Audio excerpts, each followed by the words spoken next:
54 na container ng sigarilyo at tubako na nagkakahalaga ng 3.3 billion pesos ang nasa kote naman sa Agusan del Norte. Narito ang report. Mga kahon ng kalendaryo, tracksuit at mga libro kuno. Pero sa loob ng mga parcel, may itinatago palang illegal na droga. Yan ang nabisto ng mga tauhan ng Bureau of Customs sa Central Mail Exchange Center sa Pasay City. 8 sa mga nasabing parcel ay naglalaman ng high-grade marijuana o mas kilala sa tawag na kush. Ang halaga ng mga nasabat na droga aabot sa lagpas 5 milyong piso. Ayon sa BOC NAIA, nanggaling sa iba't ibang bahagi ng United States ang mga parcel at dumating sa Pilipinas nitong nakaraang Nobyembre at Disyembre.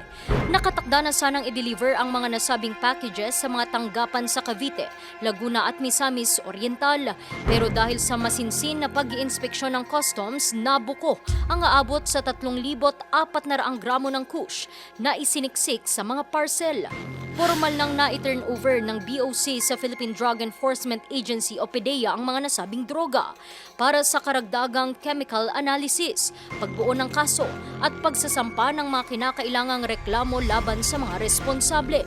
Sinabi naman ng BOC NAIA na patuloy nilang hihigpitan ang operasyon kontra drug smuggling sa pamamagitan ng international mail at cargo channels. Sa ilalim ng pamumuno ni Customs Commissioner Ariel Nepomuceno at District Collector Yasmi Obillos Mapa, nananatiling nakatutok ang Bureau of Customs sa pagpapalakas ng kampanya kontra illegal na droga at pagpapatupad ng mas mahigpit na border security sa bansa.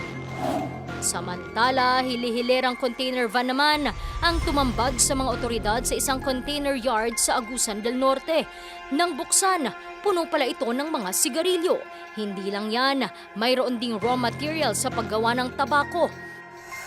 May information we received from the PNP which we acted upon immediately. Nag-issue ng LOA si Commissioner and we proceeded to the site. Upon opening the container vans, nakita namin merong mga illicit cigarettes. In any situation na may makalabas na smuggle, malaking epekto. Buti na lang na stop namin po. Mismong mga tauhan ng customs ang nanguna sa inspeksyon, alinsunod na rin sa utos ni Pangulong Bongbong Marcos Jr.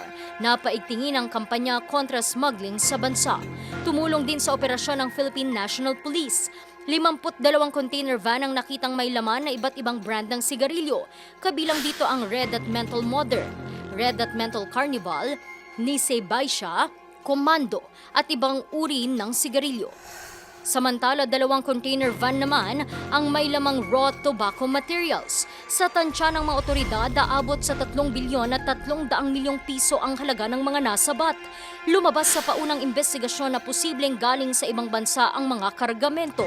Pero walang maipakitang import permits, shipping documents at patunay ng pagbabayad ng buwis ang mga kinatawa ng shipping lines at consignee.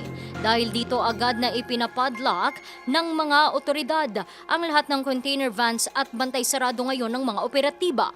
Patuloy naman ang verifikasyon ng mga dokumento ng shipment at investigasyon kung sino ang nasa likod ng malakiang operasyon. If they find na merong liability or violation ng customs law, they will be prosecuted. If ma-determine ang batas, they will be prosecuted. Sa pahayag ni Commissioner Nepomuceno, patunay ang operasyon sa pinaigting na paghahabol ng ahensya kontra iligal na kargamento ng tabako. Anya, patuloy nilang hahabulin ang mga iligal na kargamento at palalakasin ang border security upang maprotektahan ang kita ng pamahalaan.